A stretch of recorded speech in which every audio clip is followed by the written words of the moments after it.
नमस्कार, स्वागत है आपका। आप देख रहे हैं इंडिया बोल रहा है। मैं हूं आपके साथ विवेक शांडिल्य। दुनिया की दो बड़ी ताकतों की बात, जिनके बीच टकराव की स्थिति, तनाव की स्थिति बहुत तेजी से बढ़ती जा रही है।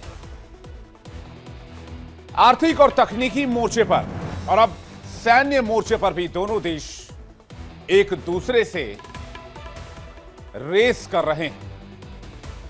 कौन कितना ताकतवर है, टेक्नोलॉजी में कौन कितना ताकतवर है, अर्थव्यवस्था में कौन कितना ताकतवर है, और अब सैन्य क्षमता में कौन कितना ताकतवर है। जी हां, बिल्कुल सही समझ रहे हैं आप। बात चीन बनाम अमेरिका की हो रही है। चीन स्पेशली अपनी सैन्य ताकत बहुत तेजी से बढ़ा रहा है। चीन का मकसद यह है कि वो समंदर में अमेरिका की बादशाहत को चुनौती दे, क्योंकि समंदर पर अगर कोई मुल्क राज करता है तो उसका नाम है सिर्फ और सिर्फ अमेरिका। 11 वॉरशिप अमेरिका के पास है। दुनिया के समंदर में हर कोने में अमेरिकी नेवी की मौजूदगी है। अमेरिका अब अपनी वर्चस्व को बनाए रखने के लिए क्षेत्रीय गठजोड़ को मजबूत कर रहा है। विशेषज्ञों का कहना है कि इस टकराव का असर सिर्फ एशिया प्रशांत तक सीमित नहीं रहेगा, बल्कि वैश्विक सुरक्षा और आर्थिक स्थिरता पर भी गहरा प्रभाव डालेगा। अमेरिका, ऑस्ट्रेलिया और ब्रिटेन मिलकर जहां ऑकस अलायंस उन्होंने समुद्र की रक्षा के लिए बनाया है, तो वहीं भारत के साथ मिलकर क्वाड बनाया गया है। भारत, अमेरिका, जापान और ऑस्ट्रेलिया। वैसे चीन और अमेरिका की बात की जाए तो दोनों देशों के बीच ये तनाव भविष्य की दुनिया के भू राजनीतिक समीकरणों को पूरी तरीके से बदल सकते हैं। तो क्या सीधे आमने सामने की जंग में उतरेंगे चीन और अमेरिका? क्या भविष्य में जंग का यह बड़ा मोर्चा खुलने जा रहा है? आखिर चीन की तैयारी क्या है? चीन इतनी तेजी से अपनी आर्मी को क्यों मजबूत कर रहा है? क्या अमेरिका और चीन में युद्ध का खतरा बढ़ता जा रहा है? चीन अपनी ताकत लगातार बढ़ा रहा है। हथियारों को लेकर चीन की चौंकाने वाली रिपोर्ट सामने आई है।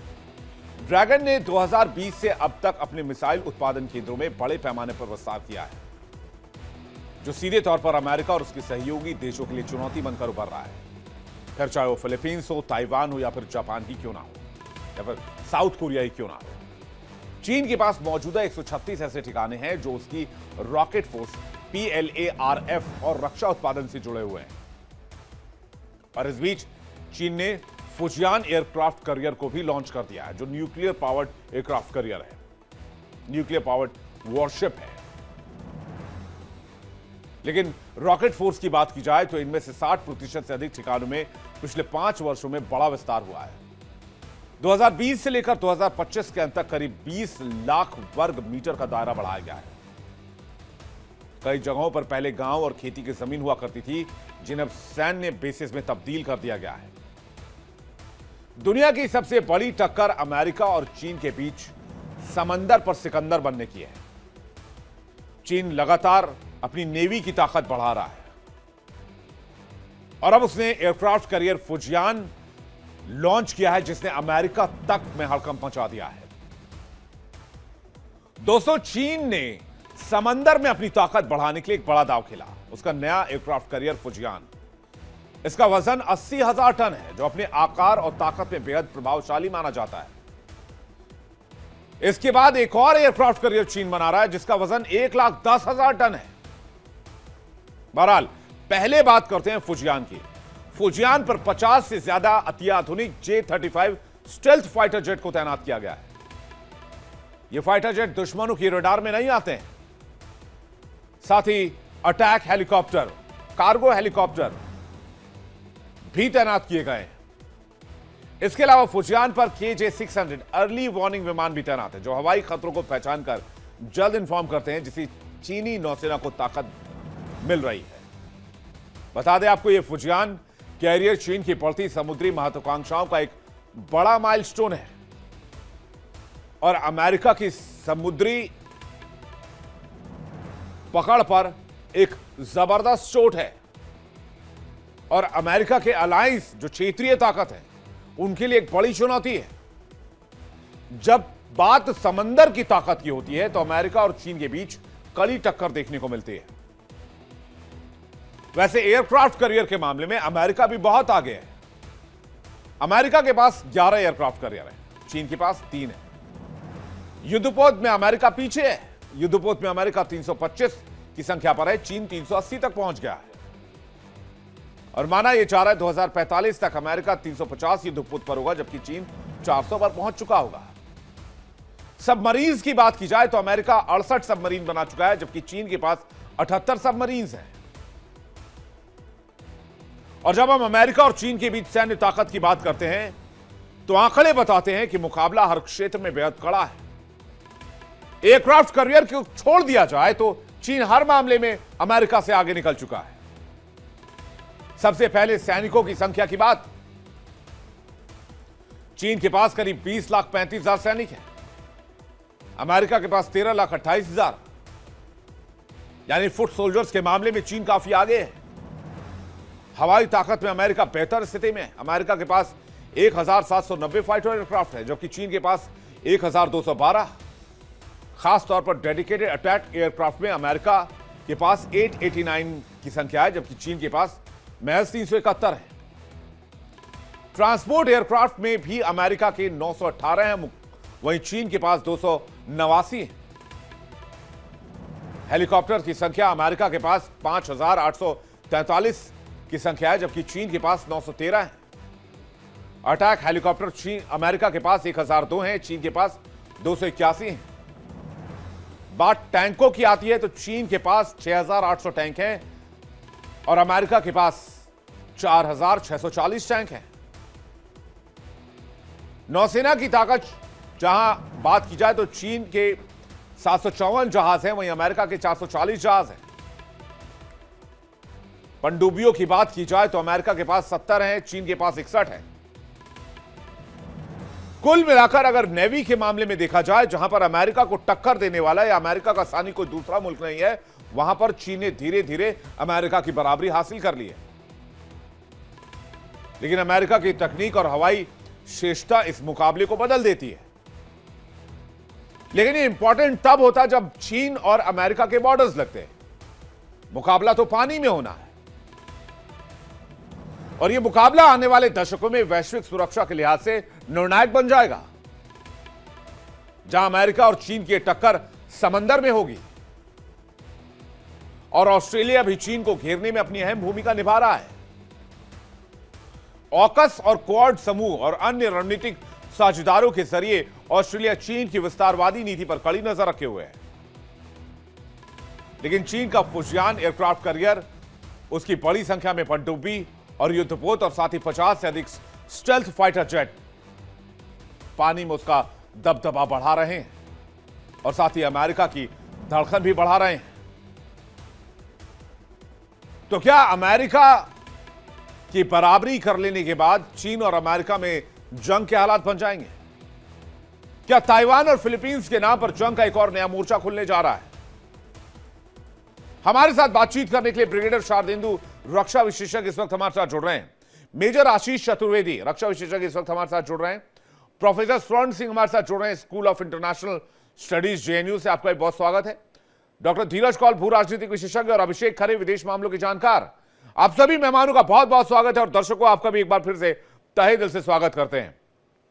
पहला सवाल मैं स्वर्ण सिंह जी से लूं कि जिस हिसाब से चाइना समंदर में अपनी ताकत बढ़ा रहा है, सिर्फ एयरक्राफ्ट करियर को छोड़ दिया जाए तो हर मामले में चीन अमेरिका से आगे निकल चुका है और आज की तारीख में अगर चाइना ताइवान को लेकर आगे बढ़ता है तो अमेरिका जरूर ताइवान को बचाने के लिए आएगा, लेकिन पानी में यह मुकाबला कहीं विश्वयुद्ध या महाजंग की तरफ ना चला जाए।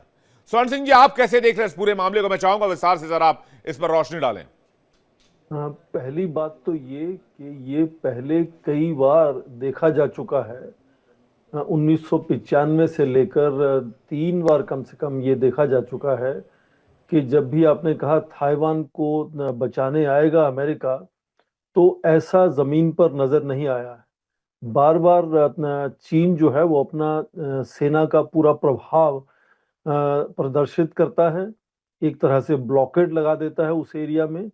अमेरिका इस तरह का भरोसा हमेशा दिलाता है। वो 2 बड़े कानून भी अमेरिका में बन चुके हैं 1978 में एक ताइवान रिलेशंस एक्ट बना था और 2021 में ताइवान पॉलिसी एक्ट बना था, जिसमें कहा गया है कि अमेरिका ताइवान की सुरक्षा की एक तरह से गारंटी देता है। पर सच्चाई ये है कि अमेरिका केवल हथियार मुहैया कराने की एक तरह से गारंटी उसमें देता है। मुझे लगता नहीं कि जिस तरह से इतिहास में बार बार हमने देखा है कि जब भी टकराव बढ़ा है ताइवान को लेकर, तो अमेरिका सीधा ताइवान को लेकर चीन से युद्ध में क्या लड़ेगा, एक लड़ाई या नहीं लड़ेगा। इतिहास ऐसा दिखाता है कि शायद वो सीधा उस लड़ाई में नहीं घुसेगा। जैसे यूक्रेन में हम देख रहे हैं कि लगातार हथियार मुहैया जरूर नहीं तो फिर कराएगा। चीन अपनी नेवी को इतना स्ट्रांग क्यों कर रहा है सर?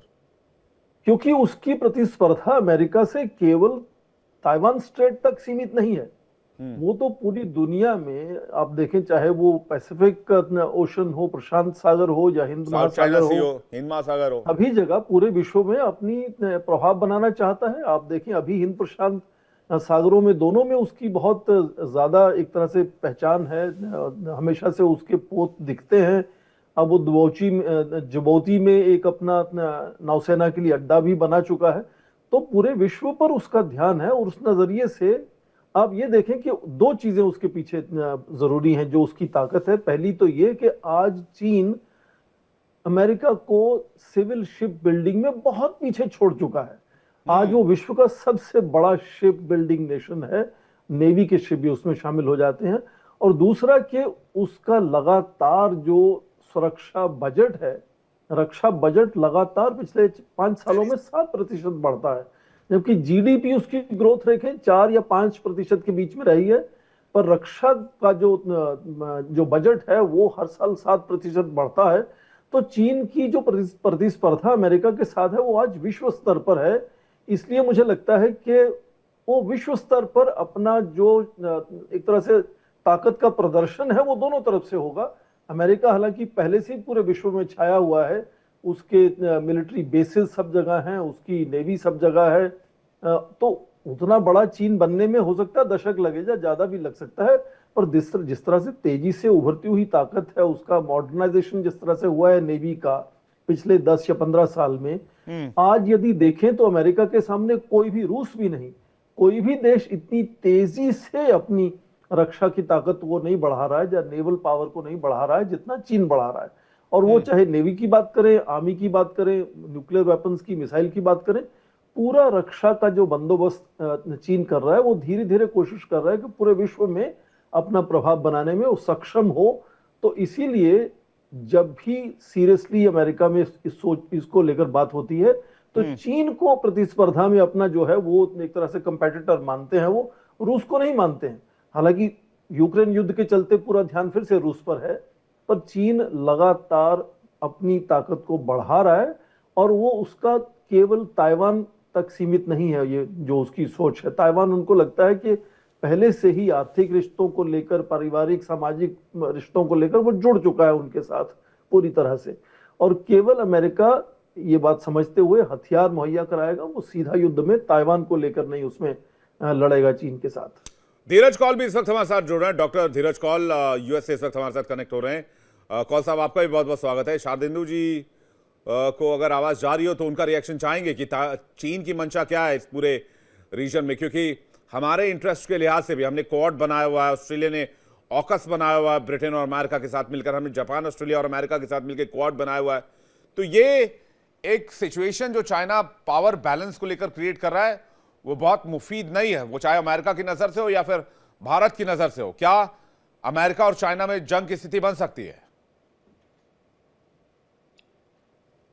शारदेंदु जी। अच्छा, मैंने सुना नहीं, क्या आप प्लीज क्वेश्चन रिपीट करिए, बिकॉज मेरा लिंक आउट हो गया था। प्लीज बताइए क्या सवाल था। चीन की मंशा क्या है? क्या अमेरिका और चीन डायरेक्ट आमने सामने आएंगे? क्योंकि चीन ने समंदर में अपनी ताकत इक्वल टू यूएस कर ली है। नेवी के मामले में यूएस का कोई सानी नहीं होता था, लेकिन जिस हिसाब से चीन ने अपनी ताकत बढ़ाई वो ऑलमोस्ट करीब पहुंच गया अमेरिका के। देखिए, जहां तक चाइना का सवाल है, आप पिछले 3 दशकों से आप चाइना को एनालाइज करिए। 3 दशक पहले तक चाइना की नेवी कहाँ पे थी, वो ब्लू वाटर नेवी नहीं हुआ करती थी। और आज की डेट में 3 दशक बाद जब हम इसकी बात करते हैं तो आज की डेट में वो अमेरिका को भी बीट करता हुआ नजर आ रहा है तमाम ऐसे मुद्दों में। तो उसने देखिए, चाइना एक ऐसा कंट्री जो उसके मिशन और उसकी जो इंटेंशन है वो पता नहीं लगती। सबसे पहला काम उसने किया कि जो 14 देशों के साथ उसके बॉर्डर डिस्प्यूट थे उसको रिजॉल्व किया। सिर्फ 2 देशों को छोड़ दिया, हिंदुस्तान और भूटान, ऐसे 2 देश है, बाकी सबसे रिजॉल्व किया। उसने अपने इंटरनल सिस्टम पे ध्यान दिया, तमाम तरीके का इंफ्रास्ट्रक्चर डेवलप किया, तमाम तरीके की पनडुब्बियां बनाई, एयरक्राफ्ट कैरियर बनाया, तमाम तरीके की शिप बिल्डिंग रिसोर्सेज बनाई। और आज की डेट में जिस स्टेट पे चाइना आपके सामने है, और अब उसका नेक्स्ट टारगेट है मिसाइल टेक्नोलॉजी, नेक्स्ट है एवियोनिक्स, नेक्स्ट है चिप एंड टेक्नोलॉजी। इन सब में भी वो अमेरिका के समकक्ष खड़ा होता हुआ नजर आ रहा है। तो चाइना एक एक दूरदृष्टि पे काम करता है, इसको आपको एक्नॉलेज करना पड़ेगा। वो अपनी चेस्ट थंपिंग नहीं करता, वो अपने इंटेंशन को जग जाहिर नहीं करता। इसी वजह से देखिए, आज की डेट में जिस स्टेज पे चाइना है उसको पूरा वर्ल्ड रिकॉग्नाइज करता है। आप तमाम तरीके की आप तोहमत चाइना पे लगा लें, तमाम तरीके के ब्लेम कर लें, लेकिन वो एक अपने लॉन्ग टर्म पर्सपेक्टिव पे काम करता। और जहां तक लड़ाई का सवाल है, देखिए चाइना कहीं डायरेक्ट लॉन्ग वॉर में नहीं इन्वॉल्व होता है। वो अपने बॉर्डर डिस्प्यूट को उसने पीसफुली रिजॉल्व कर लिया, अपनी प्रेजेंस बना के रखता है, इंडो पैसिफिक रीजन में डोमिनेट करना चाहता है, एशियन कंट्री को डोमिनेट करना चाहता है। उसने मिडिल ईस्ट में अपनी पहुंच बनाई, उसने अपने सप्लाई चेन द्वारा पूरे यूरोप पे कब्जा कर रखा, और आज की डेट में अमेरिका के समकक्ष है। कहां लैक करता है अमेरिका? और जब चाइना की आप बात करते हैं तो एक इकोनॉमिक पावर को आपको सबसे पहले ध्यान देना होगा। अमेरिका की इकोनॉमी बहुत बड़ी है, आपसे करीब करीब 1/3 उससे ज्यादा है। और दूसरी बात, अमेरिका में जो science and technology, innovation, research, इस पे उसका तवज्जो, कई जगह पे अमेरिका की मोनोपोली है, वो उस पे उसको भी चैलेंज करता हुआ नजर आ रहा है। तो आगे मेरा मानना है कि अगले 2 से 3 दशकों में चाइना जरूर अमेरिका के समकक्ष खड़ा हो जाएगा। एटलीस्ट वो गैप जो अमेरिका का और चाइना का इकोनॉमिक देखिए फ्रंट क्या पे है, अमेरिका के लिए। टेक्नोलॉजिकल फ्रंट पे, जी, वो कब मैं होगा। जी लेकिन मैं लेकिन युद्ध की स्थिति जब आप बात करते हैं तो युद्ध में वो डायरेक्टली इन्वॉल्व होगा नहीं। वो, मेरा मानना है कि वो अभी भी अपने कॉमर्शियल ट्रेड टर्म्स पे ही बात करता है और अगर पूरे युद्ध विश्व को में। अपनी गिरफ्त में ले रखा है। इससे बड़ी क्या जी, बात होगी कि जब अगर कोविड हुआ तो जी पूरा सप्लाई चेन देखिए स्टॉल हो गया था। नहीं नहीं वो अपना अगर बैटल इकोनॉमिक फ्रंट और जी अपने मैन्युफैक्चरिंग की वजह से जीत रहा है। और अगर साथ युद्ध में में जो इन्वॉल्व नहीं होना है तो इतनी तेजी से मिसाइलों, एयरक्राफ्ट कैरियर्स और बाकी चीजों को विकसित करने का मकसद क्या है? मैं मेजर आशीष से इसका जवाब चाहूंगा, उसके बाद मैं कौल साहब और खरे साहब आपके पास आ रहा हूं। मेजर आशीष। जो अभी तक डिस्कशन हुआ उसमें जो बात निकल के आई, मैं उसी को पहले थोड़ा आगे बढ़ाना चाहूंगा कि चाइना ने बहुत सूझबूझ के साथ अपने देश को पिछले 2 से 3 दशकों में हर एक बहुत क्षेत्र में स्मार्टली। बहुत बहुत, मतलब आप जिसे कहिए कि minutely they have worked on it, and उन्होंने अपने आप को हर चीज में स्ट्रांग बनाया। उनने बहुत ज्यादा ग्रो किया है। मुझे नहीं लगता कि जितना चाइना ने पिछले 2-3 दशकों में अपने आप को जितना बड़ा किया है, उतना उस रेट ऑफ डेवलपमेंट को आप कोई दुनिया का देश मैच नहीं कर सकता। ये एक सच्चाई है। आप डिफेंस में ले लीजिए, आप मैन्युफैक्चरिंग में ले लीजिए, आप किसी चीज में, इवन स्पोर्ट्स में अगर आप देखें, ये नहीं है कि सिर्फ फोकस जो है वो डिफेंस पे और मैन्युफैक्चरिंग पे रहा। पहले स्पोर्ट्स में आप देखिए, ओलंपिक में, एशियंस में उनका क्या रहता था, और धीरे धीरे जबरदस्त रिकॉर्ड है, बिल्कुल। बट ओवरऑल आप जब उसकी तस्वीर देखें चाइना की, तो बहुत ज्यादा डेवलपमेंट, इंफ्रास्ट्रक्चर और मैन्युफैक्चरिंग। आज आप देखिए, दुनिया की सबसे ज्यादा मैन्युफैक्चरिंग जो है, चाहे जो भी कंपनी हो, भले ही वो यूएस बेस्ड हो, लेकिन उसका प्रोडक्ट बन रहा है चाइना में, और वो असेंबल हुआ है अपनी अपनी अलग अलग कंट्रीज में। R&D भले ही इजराइल और आपका अमेरिका है वहां हो रही हो मोस्टली चीजें, लेकिन बन वो सब मैन्युफैक्चर करेंगे। आप भारत का ही उदाहरण ले लें, आपके घर हर दूसरी चीज जो आप इस्तेमाल कर रहे हैं, मोबाइल से लेके जो भी चीज, दिवाली की लाइट हो, आपके यहाँ सोलर लाइट हो, everything is coming from China. तो ये तो चाइना ने अपना एक दबदबा जो है वो स्टैब्लिश कर लिया है थ्रू मनी। क्योंकि अभी जो लड़ाई है आने वाले समय में, अब वो हथियार वाली लड़ाई बहुत कम चांसेस हैं कि कोई एक दूसरे देश के साथ लड़ेगा। अब जो आप सेना, जिसमें अब मैं उस सवाल पे आता हूं जो आपने पूछा कि इतनी बड़ी सेना क्यों तैयार की जा रही है, ये एक डेटरेंट की तरह इस्तेमाल की जाएगी। ये लड़ाई नहीं करेगी सीधे, मतलब अगर एक स्थिति आ गई तब तो फिर लड़ने पे आप जाओगे ही, लेकिन अभी उसका इस्तेमाल इसलिए नहीं है कि हमें किसी दूसरे देश पे चढ़ाई कर देनी है या किसी से हमारा विवाद है तो हम वहां, वो अभी एक अपनी सुपीरियोरिटी दुनिया को दिखाने के लिए इस्तेमाल हो रही है। आप देख से 5,000 न्यूक्लियर वो, वैसे दुनिया खत्म करने के लिए 15 बम बहुत है, बाकी सब तो पता नहीं किसके लिए रखे हुए हैं हमने, लेकिन बस एक गिनाने के लिए, एक साइकोलॉजिकल इम्पैक्ट क्रिएट करने के लिए कि आपके पास इतनी बड़ी सेना है जो इतनी वेल इक्विप्ड है, इतनी वेल ट्रेन्ड है, इतनी बड़ी है।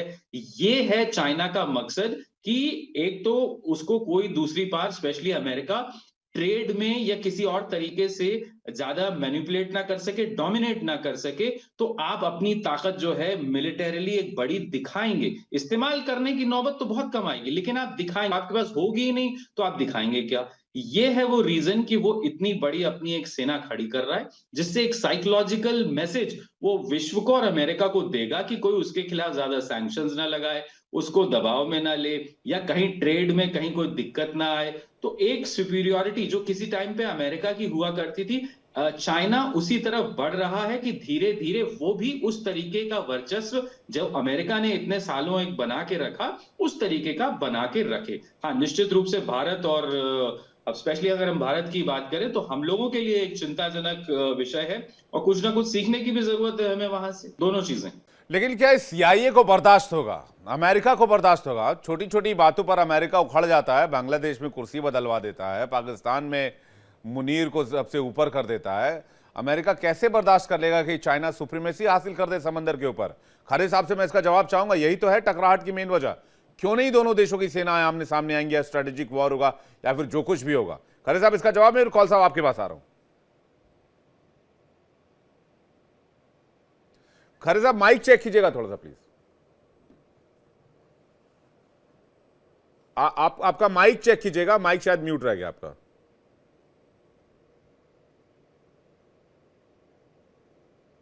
ओके, अब मेरी आवाज आ रही है? हाँ बिल्कुल आ रही है, बताइए जी। मैं अपनी बात की शुरुआत करूंगा ट्रंप की उस बात से जो उन्होंने कहा अभी 2 दिन पहले कि चाइना हो या नॉर्थ कोरिया हो, पाकिस्तान हो, ये लगातार परमाणु अपने परीक्षण कर रहे हैं, मिसाइल टेक्नोलॉजी में एडवांसमेंट कर रहे हैं, और लगातार ये इस तरह के परीक्षण कर रहे हैं जो अभी तक अमेरिका को समझ में नहीं आए, अमेरिका पकड़ नहीं पाया, या अमेरिका को मुश्किल हो रही है इसे समझने में। यानी जो प्लानिंग है वो ऐसा नहीं है कि अमेरिका को पता नहीं है या अमेरिका की जानकारी में नहीं है। लेकिन अब आप देखिए कि ये जो गुट बन रहा है, रूस, China, north Korea, Iran versus America, ये जो प्लानिंग है, जो भविष्य में देखिए ताइवान में अटैक आज अगले 6 महीने में होगा, 1 साल में होगा, 1.5 साल में होगा, ये तो तय है। लेकिन अब आप देखें कि इनकी प्लानिंग क्या है। जिस तरह से चाइना लंबे प्लान करता है, अगले 3 साल, 5 साल, 10 साल की नहीं, वो अगले 25 और 30 साल की प्लानिंग करता है, और इसीलिए वो सक्सेसफुल है। और जैसा अभी पैनल में बहुत सारे अभी सर ने बात की है कि जिस तरह से उसने लॉन्ग टर्म प्लानिंग की है, अपनी मिसाइलों का जखीरा बढ़ा रहा है, अपना रक्षा बजट बढ़ा रहा है, अपनी सेना बढ़ा रहा है, अपने नौसेना पे खर्च कर रहा है, ब्लू वाटर नेवी तैयार कर चुका है। इसका मतलब है कि ना सिर्फ वो पोजिंग कर रहा है, वो दिखाना चाहता है, बल्कि वो पूरे विश्व में सिर्फ जो ट्रंप की अब बात आ गई है कि G2 यानी अब ग्रुप ऑफ 2, सिर्फ 2 ही पावर रहेंगे, पावर के केंद्र 2 ही रहेंगे, और बाकी सब धीरे धीरे खत्म हो जाएंगे। या तो उनको चाइना के ग्रुप में आना पड़ेगा या अमेरिका के ग्रुप में आना पड़ेगा, ऐसा वो प्लान कर रहे हैं, जैसा कि ट्रंप बोल रहा है। तो कुल मिलाकर अगर हम स्थिति की समीक्षा करें तो चाइना जिस ओर बढ़ रहा है वो स्थिति लगभग क्लियर है, और अमेरिका वो चीज समझ गया है। इसलिए पहले ट्रंप कोशिश कर रहे हैं, देखिए यहां ट्रंप 2 कोशिश कर रहे हैं। एक तो ये कोशिश कर रहे हैं कि 2 ग्रुप बन जाएं, चाइना अमेरिका, और दूसरी कोशिश आपको पता होगा कि जैसा ट्रंप ने बोला कि उन्होंने, शी जिनपिंग ने, जो अभी सियोल में उनकी मीटिंग हुई थी बुसान में, उसमें उन्होंने बोला था कि शी जिनपिंग ने ट्रंप से वादा किया है कि वो उनके रहते, यानी ट्रंप के रहते, ताइवान पे अटैक नहीं करेंगे। तो ये वो 2 बातें बोल के, एक तो ट्रंप कोशिश कर रहे हैं कि अपनी जो जनता है, अमेरिकन जनता है, उसे और दुनिया को दिखाएं। दूसरी वो कोशिश कर रहे हैं कि 2 ग्रुप में पूरा विश्व बट जाए। लेकिन सच्चाई क्या है? सच्चाई अमेरिका को भी पता है कि ताइवान पे वो कभी भी अटैक कर सकते हैं। इसके लिए अमेरिका को भी प्रिपरेशन अभी से करना है और वो कर रहा है। लेकिन जिस स्पीड में, जो स्पीड चाइना की है, वो मेकअप करना अब किसी भी देश के लिए संभव नहीं। मैं थोड़ा सा अपने एग्जाम्पल से बताता हूं। मैं पिछले 10 साल में लगभग 12-13 बार चाइना गया हूं, और जो चाइना में डेवलपमेंट है, उनके जो शहरों में डेवलपमेंट है, जो वो एआई टेक्निक का यूज कर रहे हैं, जो टेक्नोलॉजी का यूज कर रहे हैं, वो अभी किसी भी देश में मुझे लगता नहीं वो मैच कर सकता है। कोई भी देश उसके साथ मैच कर सकता है। और जो स्पीड है, देखिए चाइना के बारे में एक प्रॉब्लम और है कि उनके बारे में, उनके डेवलपमेंट के बारे में हमें सिर्फ 10% पता चलता है। लेकिन रक्षा के क्षेत्र में, स्पेस के क्षेत्र में, टेक्नोलॉजी के क्षेत्र में जो उनके यहाँ डेवलपमेंट हो रहा है, हमें तो सिर्फ 10-15% पता है। उनका रियल बजट आज तक किसी को नहीं पता। क्या उनका रियल बजट है? उनकी परमाणु क्षमता, जैसे नीरी के बहुत सारे जो संगठन है उसके हिसाब से 600 है, लेकिन क्या वो सिर्फ 600 परमाणु वेपन है? हो सकता है बहुत बड़ी संख्या में, और कहाँ है पता ही नहीं।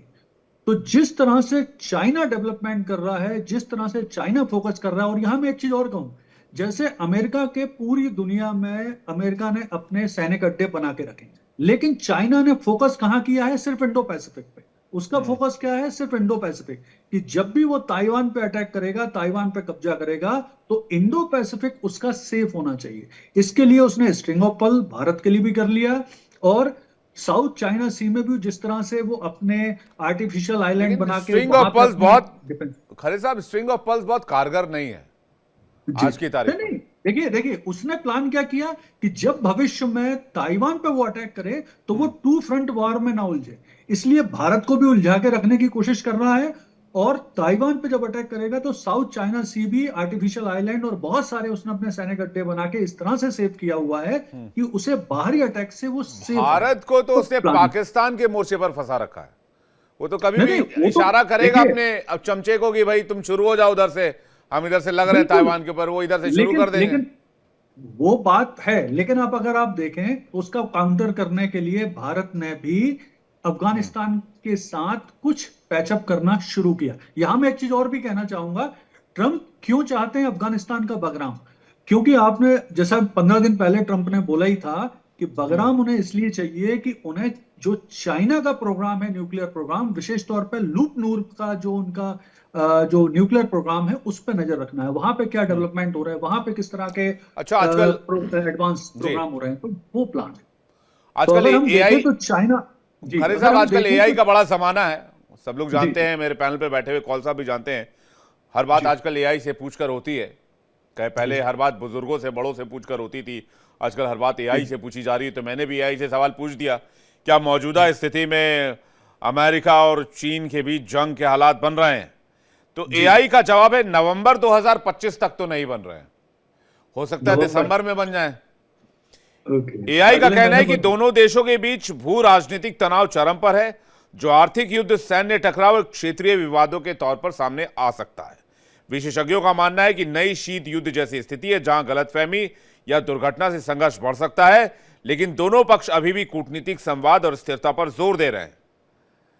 यह है एआई का जवाब, एआई ने जो आकलन करके बताया। मैं तो बहुत क्लियर चाइना के मामले में बहुत क्लियर बता दूं, कतई विश्वसनीय नहीं है।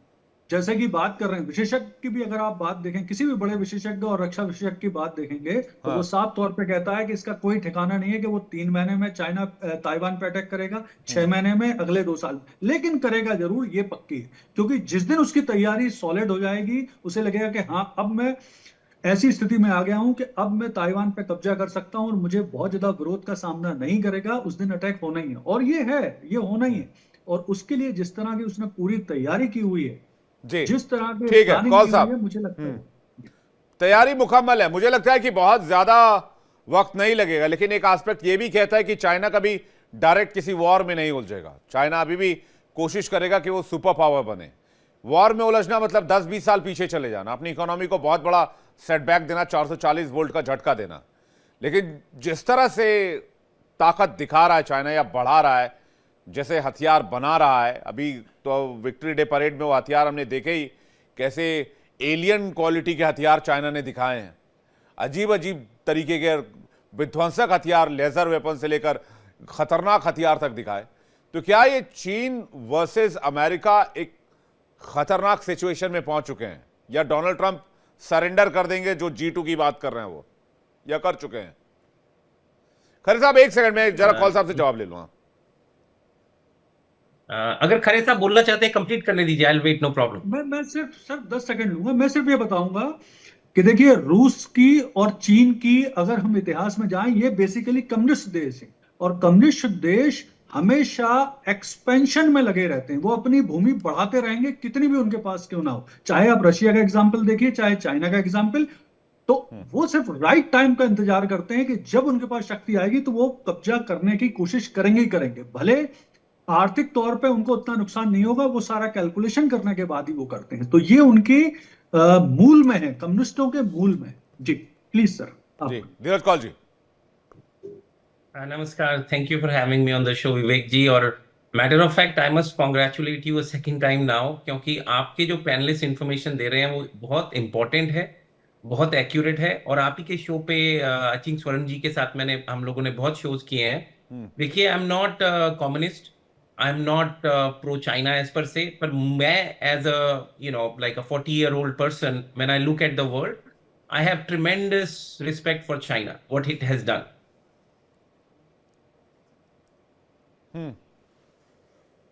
कॉल साहब फ्रीज हो गया। इसमें हमें कोई शर्म या कुछ हीन भावना के हिसाब से नहीं चलना चाहिए। कैन यू, आप मुझे क्या सुन पा रहे हैं आप? हाँ सुन पा रहे, आप वापस आ चुके Can you hear हैं me? स्क्रीन पर। हाँ बिल्कुल, बोलिए। हाँ, तो देखिए, चाइना को, क्योंकि मैं फाइनेंस सेक्टर से जुड़ा हूँ और बायोटेक और एआई हेल्थ केयर इंटरफेस पे मेरे बहुत काम होते हैं, and I have first level research in AI health care. तो आर्टिफिशियल इंटेलिजेंस की वर्ल्ड जो 2016 से मैं जुड़ा हूँ, तो उसके अंदर अगर आप अब देखें, जहां हम दुनिया में खड़े हैं, वर्ल्ड की सबसे लार्जेस्ट कंपनी का नाम है एनवीडिया। मैं अब डिफेंस के आंकड़े आपको देना चाह रहा था, लेकिन आपके पैनलिस्ट ने इतने अच्छे से चीजें बता दी कि मुझे लगता है रिपीटिशन का कोई मतलब नहीं है। तो I will go on a different aspect. World की लार्जेस्ट कंपनी है एनवीडिया, $5 ट्रिलियन का मार्केट कैप है, दुनिया में जर्मनी से भी आगे है। चौथे नंबर पे अगर मार्केट कैप आप समझें तो China America, and then America China, and then Nvidia, to be honest.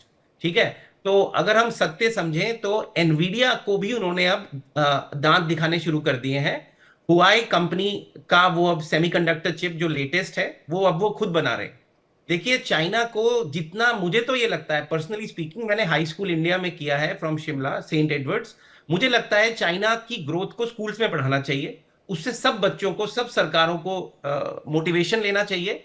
और मुझे लगता है हमें भारत को अपना कंपटीटर चाइना को समझना चाहिए, और कभी भी पाकिस्तान के साथ कोई कंपैरिजन नहीं करना चाहिए। हमारे देश की जनता बहुत पाकिस्तान के ऊपर फोकस दे चुकी है। चाइना के लोगों ने जेन्युइनली बहुत हार्ड वर्क किया है। I have studied them from financial sector. Communist है, इसीलिए ह्यूमन राइट्स के वायलेशन होते हैं, इसमें कोई दो राय नहीं है।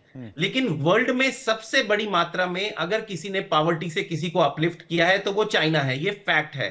पिछले 3 दशक में, जैसे आपके पैनलिस्ट ने बिल्कुल अच्छे से बताया, उन्होंने जितनी ग्रोथ इंफ्रा में की है उसका आप सोच नहीं सकते। जो उधर जा चुके हैं वो इस बात को देख चुके हैं, इसमें दो राय की बात नहीं है। आर्टिफिशियल इंटेलिजेंस की जो क्षेत्र है जिसमें मैं पिछले ऑलमोस्ट दशक से काम कर रहा हूं, उसकी टॉप यूनिवर्सिटीज का टैलेंट, यहां पे डबल पीएचडी करने चाइना से लोग आ रहे थे। ट्रंप के जमाने में आंखें खुली कि आदमी 2 बारी पीएचडी क्यों करेगा, फिर वो लोग गायब हो गए चाइना में। और 2 साल के बाद अब उनके पास जो सॉफ्टवेयर है वो माइक्रोसॉफ्ट, वो ओरेकल से बेटर है इस टाइम। तो कहीं ना कहीं ऑब्वियसली इंटेलेक्चुअल प्रॉपर्टी की चोरी भी हुई है, but the fact is China और अमेरिका की एआई रेस अब 18-20 की रह गई है। और अगर हम रोबोटिक्स की बात करें, क्योंकि health care robotics is another area which I am directly involve in, तो China is 1920, at some places it's 2020, मतलब बिल्कुल नेक टू नेक कंपटीशन है अमेरिका में। ये सत्य है, लोग इस बात को नहीं जानते, और अनफॉर्चुनेटली मीडिया इसके बाद बात ही नहीं करना चाहती, because they look like their leaders have been sleeping and stupid.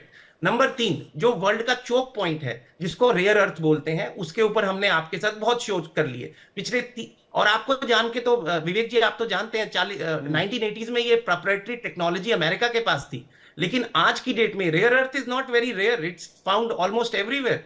The problem is how do you refine it and how do you separate those 17 elements. उसमें जो कॉस्ट लगती है आप उसे कैसे नीचे लाएंगे, और बहुत डर्टी प्रोसेस है। लेकिन उसकी प्रोप्राइटरशिप में चाइना 10 साल आगे है।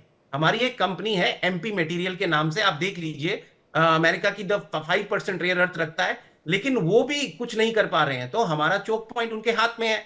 अब हम चाइना को बैठ के जितना मर्जी क्रिटिसाइज कर लें, लेकिन गलती हमारे देशों के खुद के क्रिटिसाइज लीडर्स की कौन है। साहब क्रिटिसाइज करने वाली बात नहीं है। देखिए अच्छे से अच्छा ही सीखी जा Correct. सकती है, इसमें कोई बुराई नहीं है। बिल्कुल, लेकिन यही बात मुझे चाइना जो ट्रस्ट ये- डेफिसिट लेकर चलता है पूरी दुनिया में, उसमें ट्रस्ट नहीं कर सकते। उससे अच्छी चीज गेन की जा सकती है, उसको विवेक जी, विश्वास आपने जो नहीं बात किया बोली- जा सकता है। सबसे इंपॉर्टेंट बात यह है। इस पर आज की विवेक- जो है हम लोग डिबेट रखी जी। विवेक जी, आप तो बिल्कुल सही पॉइंट आउट करते हैं। That's why appreciate you. मेरे सामने आर्मी के रिस्पेक्टेबल लोग बैठे हैं, वो आपको बता देंगे कि डिफेंस में आप अपने एनिमी से भी इंपॉर्टेंट चीजें सीख सकते हैं। That's how you grow. मैं कंपनी रन करता हूं, मेरे जो कंपिटिटर्स हैं उनसे मैं सीखता हूं। This is nothing personal. लेकिन आप एक चीज देखिए, जिस डिफेंस की हम बात कर रहे हैं, अगर मैं आपको आपका फोकस एक और जगह लगा देता हूं, चाइना इस टाइम एंटिसिपेटेड है 5% जीडीपी ग्रोथ के हिसाब से। अगर आप एक्चुअल नंबर देखें तो वो 7.5% है। नंबर वन चाइना की, अगर आप, क्योंकि चाइना के नंबर्स कभी भी ट्रांसपेरेंट नहीं होते, ये बिल्कुल आपके पैनलिस्ट ने सही बोला। हम उसे कैसे एंटिसिपेट कर रहे हैं? हम उसे मतलब क्रिएशन। और जो चाइना का एक्सपोर्ट यूएस को है वो कम हुआ है, उसके अंदर कोई दो राय। अभी रिसेंट रिजल्ट आया है कि तकरीबन 35% जो हमारे कंटेनर्स अमेरिका में आते हैं वो कम हो गए हैं, लेकिन वो चाइना से निकल रहे हैं, वो दूसरे देशों पे जा रहे हैं। तो चाइना का एक्सपोर्ट का अमाउंट कम नहीं हुआ है, वो डाइवर्ट हुआ है। हो सकता है उसे $20 प्रति वट एवर ही सेलिंग की जगह $18 मिले यूरोप से, पर they are making money. Number two, China के अंदर जो हाई डिफेंस वेपनरी है, जो जिसको हम स्पेस वॉरफेयर बोलते हैं, जो नेक्स्ट जेन वॉरफेयर है, जिसके अंदर 6th generation weapon aircraft carrier aircraft आते हैं। अभी कल ही उन्होंने एक one of the largest aircraft carrier launch किया है, जो डीजल से चलता है और कॉस्ट भी उसकी काफी कम है। और China is, I think, the fastest growing naval fleet, if I am not wrong, almost taking over US. यही तो मेन कॉज है ना। ये अमेरिका कैसे बर्दाश्त करेगा? सीआईए इसको कैसे हजम कर पाएगी? पॉइंट ये नहीं है कि हम क्या हजम कर पा रहे हैं, पॉइंट ये है कि हम क्या उनसे सीख पा रहे हैं। नंबर टू, आप एक बात को मत भूलिए, फ्यूचर में इंसान की इंसान से लड़ाई कम होगी, स्पेस वॉरफेयर होगा, आईटी को नीचे लाया जाएगा, इंटरनेट। भाई साहब, किसी देश में अगर सरकार 10 से 15 साल चल जाए, अमेरिका परेशान होने लग जाता है। अमेरिका के डीप स्टेट छटपटाने लगते हैं कि वो इतनी स्टेबल गवर्नमेंट क्यों चला रहे हैं, इंक्लूडिंग इंडिया। भारत को लेकर भी मोदी सरकार तीसरी बार रिपोर्ट हुई, वो परेशान है वहां पर कि सरकार इतनी दिन से कैसे टिकी हुई है, वहां के पीएम कैसे कंटिन्यू कर पा रहे हैं। ये समंदर में सबसे बड़ी ताकत चाइना बन जाएगा और अमेरिका चुप रहेगा। आपको लगता है? मुझे तो इसमें प्रैक्टिकल कुछ नहीं लगता कि ऐसा प्रैक्टिकली हो सकता है। कुछ ना कुछ जरूर होगा। अब क्या करेंगे, कैसे करेंगे, ये मुझे नहीं पता। घुस नहीं पा रहे हैं क्योंकि चाइना ने ना अपना डिजिटल वो रखा है डिपेंडेंसी अमेरिका के ऊपर, ना आईटी डिपेंडेंसी रखी, ना एआई डिपेंडेंसी रखी, ना टेक्नोलॉजी डिपेंडेंसी रखी, ना मैन्युफैक्चरिंग डिपेंडेंसी रखी। इसलिए अमेरिका इंटरवीन नहीं कर पा रहा है, वरना सोशल मीडिया के जरिए अभी तक आग लगा दिया होता चाइना में अमेरिका ने। जी धीरज कौर साहब, जल्दी से, फिर मैं स्वर्ण सिंह जी के पास जा रहा हूं। एक पॉइंट मैं बोलता हूं बार बार। देखिए, एक पॉइंट क्विकली बताता हूं कि जो चाइना की यूएस पे डिपेंडेंसी है, वो मार्केट है। आज भी हमारी मार्केट सबसे एक्सपेंसिव, सबसे बड़ी मार्केट है, इसमें कोई दो राय नहीं है। और मैं आपको लिखित में दे रहा हूं, दोबारा यही बात बोलता हूं कि चाइना कभी भी यूएस को एज ए एक्सपोर्टर नहीं गंवाना चाहेगा, कभी भी नहीं, क्योंकि चाइना की ग्रोथ स्टोरी अभी ओवर नहीं हुई है, it's in phase 2। China wants to see itself as number 1। और एक लास्ट पॉइंट बोलना चाहूंगा, इंडिया और चाइना की लीडरशिप को कंपेयर करना थोड़ा सा डिफरेंट है, बिकॉज इंडिया में you have to walk on egg shells. वहां पे पॉलिटिकल पार्टीज है, क्रिटिसिज्म है। China is a communist country, वहां पे बैरियर्स नहीं होते, वन लाइन फ्लो चलता है एंड एवरी हमारा लॉन्ग टर्म वाला प्लान है, उनका शॉर्ट टर्म वाला प्लान है। 2 लाइन में यही प्लान मैं समझा सकता हूं। चाइना का बहुत लॉन्ग टर्म वाला प्लान नजर नहीं, क्योंकि उनकी आबादी बहुत जल्दी बूढ़ी हो रही है। जी ठीक है। 10 सेकंड्स की मोदी जी जितनी डिफिकल्टी से कंट्री को रन कर रहे हैं, वो डिफिकल्टी शी जिनपिंग के पास नहीं है। तो you have to give Modi ji, क्योंकि उन्होंने वैसा कॉकस तैयार किया ना, उन्होंने कवर कर दिया पूरे चाइना को। वहां पर एक नीडल तक नहीं डाल सकते। अब यहां ना वहां से एक नीडल टाइप इंफॉर्मेशन निकाल सकते हैं वहां की सरकार और आर्मी से। इस तरह का उन्होंने तैयार किया। मैं स्वर्ण सिंह जी एक जवाब, उसके बाद मैं शारदेंदु जी, चतुर्वेदी जी आपके पास आ रहा हूं, खरे सर आपके पास आ रहा हूं। स्वर्ण सिंह जी, क्या बर्दाश्त करेगा अमेरिका और कब तक बर्दाश्त करेगा अमेरिका? इसमें कोई दो राय नहीं है कि अमेरिका विश्व में किसी भी दूसरी बड़ी शक्ति को अपने सामने मुकाबले में आते देखकर रोकने की कोशिश करेगा। पहली बात तो अभी जो कहा गया कि शी जिनपिंग को कोई अंदरूनी किसी राजनीतिक दल की चिंता नहीं है, ऐसा नहीं है, उनकी अपनी चिंताएं हैं। आप देखें पिछले साल में उन्होंने 2 रक्षा मंत्री बर्खास्त किए हैं, 1 विदेश मंत्री बर्खास्त किया है, 9 बड़े जनरल जो कमांडर उनकी रॉकेट फोर्स के हैं उनको भी बर्खास्त किया है। तो वहां भी अंदर में खेमे हैं, उथल पुथल है, चिंताएं हैं, चुनौतियां हैं, टकराव हैं, उनके अपने। एक पार्टी का रूल है, वो बात अलग है। दूसरी बात कि शायद आज की बहस में थोड़ा सा संतुलन लाने की जरूरत है। ये सच है कि पिछले 30 वर्षों में यदि कोई देश बहुत तेजी से आर्थिक ताकत के नजरिए से आगे बढ़ा है तो वो चीन है। ये भी सच है कि करीब आजकल कहा जा रहा है कि 32% दुनिया का उत्पादन चीन में हो रहा है। और यदि उत्पादन चीन में हो रहा है तो इन चीजों का नवाकार, इन चीजों का शोध, इन चीजों का विकास कहां हो रहा है? वो चीन में बहुत कम हो रहा है, वो सारा अमेरिका में हो रहा है और उसके दोस्त देशों में हो रहा है। तीसरी बात, यदि सुरक्षा में दोनों का रक्षा को लेकर मुकाबला हम देखते हैं तो चीन का रक्षा बजट जो है वो 260-270 बिलियन डॉलर के आसपास रहता है या आजकल है। उसके मुकाबले में अमेरिका का जो वार्षिक बजट है रक्षा का वो 700 से 800 बिलियन डॉलर रहता है। और बात यहां खत्म नहीं हो रही, अमेरिका के साथ नेटो के जो 32 देश और जुड़े हुए हैं उनका भी कुल मिलाकर बजट आप देखें कि 700 और 800 बिलियन डॉलर के बीच में रहता है। और वो लगातार कोशिश कर रहे हैं कि अपने बजट को तेजी से बढ़ाकर अपनी अपनी जीडीपी का 5% तक लेकर जाएं। तो आज यदि चीन का वार्षिक रक्षा बजट 250, 60, 70 बिलियन है, अमेरिका और उसके दोस्तों को मिलाएं तो 1.5 या 6 ट्रिलियन डॉलर है। हाँ। तो उसके साथ जो पूरा विश्व जुड़ा हुआ है अमेरिका के साथ, उसके जगह जगह सैनिक ठिकाने हैं दुनिया भर में, जगह जगह उसके सैनिक, 1 लाख से ज्यादा सैनिक यूरोप में हैं, 40,000 के आसपास जापान में है, 30-35 हजार साउथ कोरिया में है, फिलीपींस में है, सिंगापुर में है, ताइवान में है। तो चीन को उस तरह से क्या विश्व पर मान्यता मिलेगी या नहीं मिलेगी? क्या चीन भी 1.5 ट्रिलियन डॉलर वार्षिक रक्षा बजट बना पाएगा या नहीं बना पाएगा? तो मुझे लगता है कि प्रतिस्पर्धा में चीन को अमेरिका के सामने बराबरी के स्तर पर खड़ा होने में कम से कम 1 दशक लगेगा। पर अमेरिका भी समझता है कि वो भी टकराव को युद्ध में नहीं बदलना चाहता। आप देखें कि अमेरिका ने एक बात सीखी है पिछले 50, 60, 70 साल में कि वो कोरिया में गया, वहां उसको हार मानकर लौटना पड़ा, वियतनाम से हार मानकर लौटना पड़ा, इराक से इसी तरह से निकलना पड़ा, 20 साल लड़ाई लड़ी, अफगानिस्तान में लौटना पड़ा, वहां आज 4 साल से फिर तालिबान है। तो अब अमेरिका की सोच लगातार बदली है कि परोक्ष रूप से सहायता करेंगे, चाहे वो इजराइल हो, यूक्रेन हो या ताइवान हो। तो सीधा युद्ध में नहीं फंसेगा वो चीन के साथ, ना चीन चाहेगा, क्योंकि चीन का जो विकास इस तरह से हो रहा है, उदय हो रहा है, उसमें कोई भी युद्ध उसको, जैसा आपने कहा अभी कि उसको 20-30 साल पर पीछे कर सकता है, धकेल सकता है और पूरा विश्व जुड़ जाएगा, एक तरह से चीन के विरोध में खड़ा हो जाएगा। क्योंकि चीन से दूसरे कई देशों को भी चिंता है, भारत को चिंता है। तो इन दोनों बड़ी शक्तियों की प्रतिस्पर्धा बनी हुई है। ये बहुत इंपॉर्टेंट बात स्वर्ण सिंह जी आपने रखी, मैं पूरी तरीके से सहमत हूं। मैं शारदेंदु जी और आशीष जी और खरे साहब का जल्दी से रुक कर लेता हूं। एक बड़ा मैं इंपॉर्टेंट फैक्ट पढ़ रहा था, मैं आप लोगों के साथ भी शेयर करता हूं और व्यूअर्स के साथ भी शेयर करना चाहता हूं। जो मिसाइल्स और न्यूक्लियर वॉरहेड्स बनाने के लिए, न्यूक्लियर वेपन्स बनाने के लिए एक क्रिटिकल अर्थ मेटल होता है, उसका नाम है जिरकोनियम। और जिरकोनियम में 74% जो प्रोडक्शन है वो ऑस्ट्रेलिया करता है। और जो चाइना है वो जिरकोनियम इंपोर्ट करता है ऑस्ट्रेलिया से, और उस जिरकोनियम से वो अपने हथियार बना रहा है। और ऑस्ट्रेलिया ने ऑकस बनाया है, मिलिट्री अलायंस, ब्रिटेन और अमेरिका के साथ मिलकर चीन को रोकने के लिए। और वही ऑस्ट्रेलिया जिरकोनियम दे रहा है आपका चाइना को, और वही चाइना जिरकोनियम प्रोसेस करके भेज रहा है रूस को। रूस भी उससे मिसाइल बना रहा है और मार रहा है यूक्रेन को।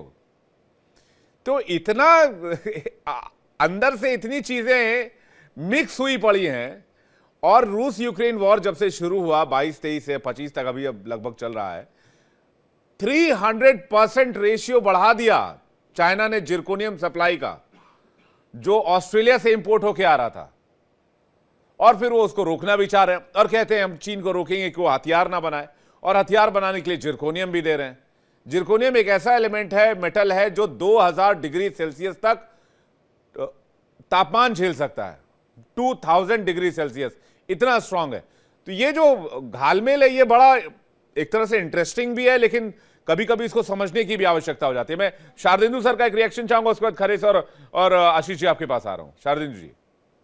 देखिए विवेक जी, मैं सारे पैनलिस्ट को सुन रहा था, सबके अपने अपने व्यूज हैं।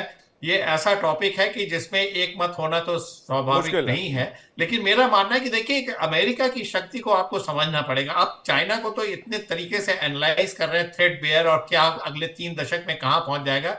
आप वही कैपेबिलिटी अगर आप अमेरिका को दें और उनके research and development, robotics, AI के काम को देखें, और उनके यहाँ जिस तरीके का जो तमाम तरीके की सुविधाएं हैं, तमाम तरीके के रिसर्च एनालिसिस है, और जिस तरीके को उसका वर्ल्ड में वर्चस्व है, और जितनी उसकी प्रेजेंस है वर्ल्ड में, चाहे कोई विश्व का किनारा हो, कोई भी हो, उसकी प्रेजेंस है।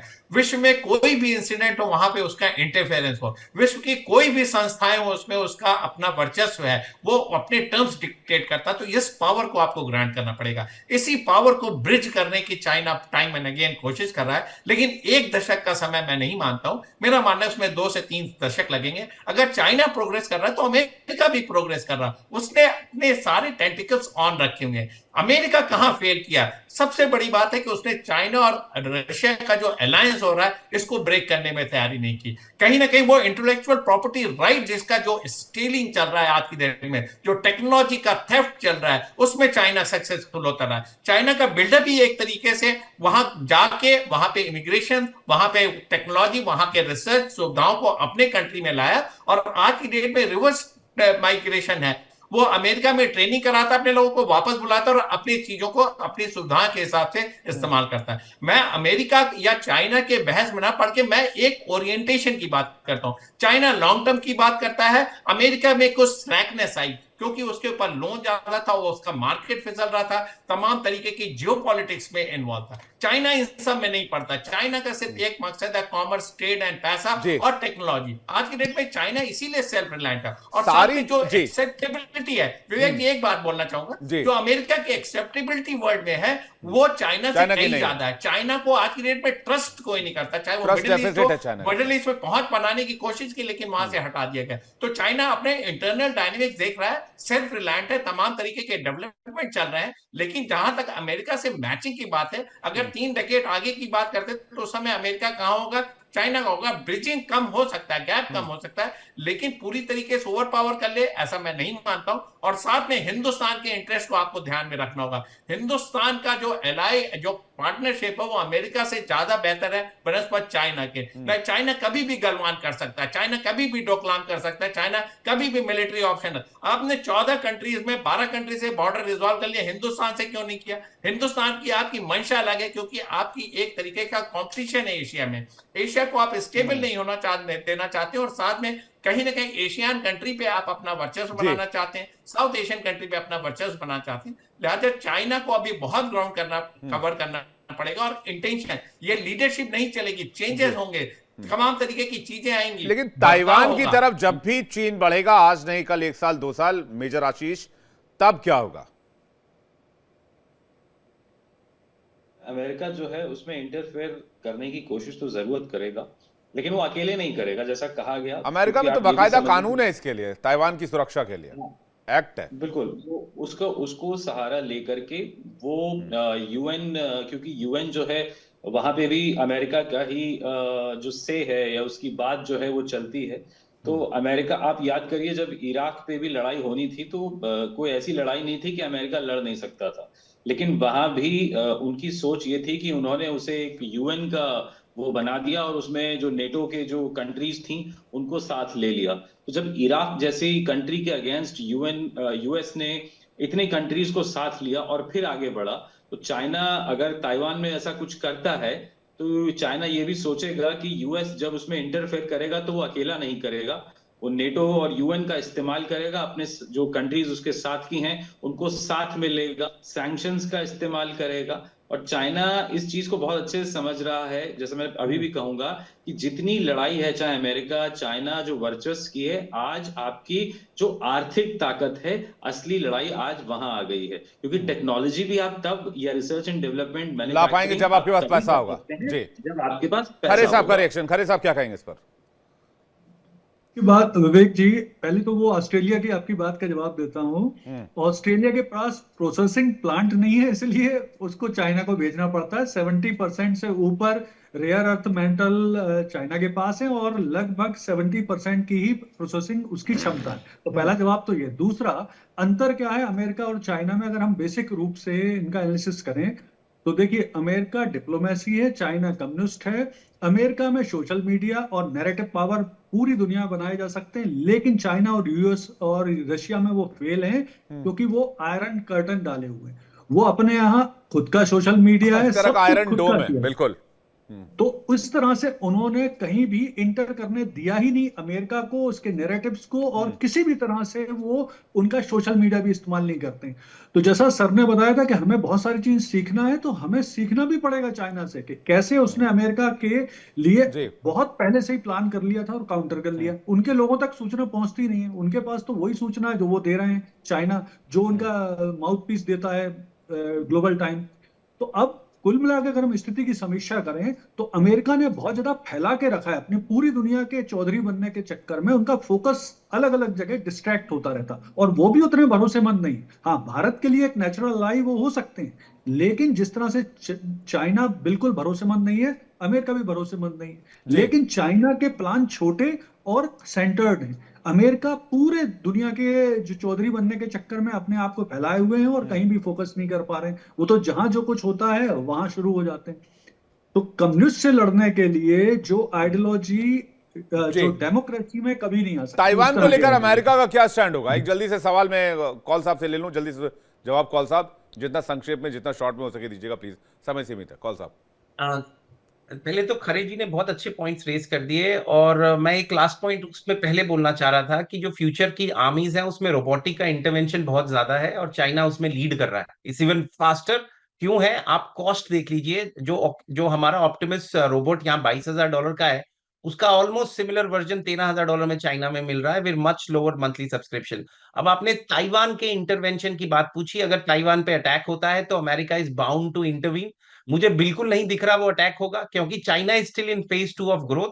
उनका फोकस अपनी कंट्री को फाइनेंशियली और सिक्योर करने का है। अभी भी फाइनेंशियल काफी बड़ा चलिए, डिफरेंस है। आप आपकी बिल्कुल इस उम्मीद बात पर को पॉइंट आउट हो कर सकता है चुके कि चीन खरा उतरे और चीन कोई किसी तरह का रिस्पांस ना करे। स्वर्ण सिंह जी जल्दी से 10 सेकंड प्लीज। Thank you. के ऊपर चीन इंतजार करेगा कि जैसे धीरे धीरे सारी दुनिया के देश चीन को मानते हैं, ताइवान को नहीं मानते। अब केवल 12 देश बचे हैं। जब 0 देश रिकॉग्नाइज करेंगे ताइवान को ताइवान अपने आप ही चीन का हिस्सा बन जाएगा। ये इंपॉर्टेंट पॉइंट आपने ऐड किया। बहुत बहुत शुक्रिया आपसे मेहमान को हमारे साथ जोड़ने के लिए। कर साहब माफी चाहूंगा, वक्त सीमित है। बहुत बहुत शुक्रिया हमारे साथ जोड़ने के लिए, अपना कीमती वक्त देने के लिए। बारी है इंडिया डेली क्विज कॉन्टेस्ट की। आज का सवाल है, बीजेपी का चुनाव चिन्ह क्या है? आपके ऑप्शन है, ऑप्शन ए कमल का फूल, ऑप्शन बी साइकिल। सही जवाब भेजिए व्हाट्सएप पर 72407 पर। सही जवाब देने वाले लकी विजेता को मिलेगा शानदार इनाम। बारी है कल पूछे गए सवाल के जवाब देने वाले लकी विजेता के नाम के ऐलान की। कल के सवाल का सही जवाब दिया है निर्मल महादेव बडोले ने, खरगोन मध्य प्रदेश से। निर्मल जी बहुत बहुत बधाई हो आपको।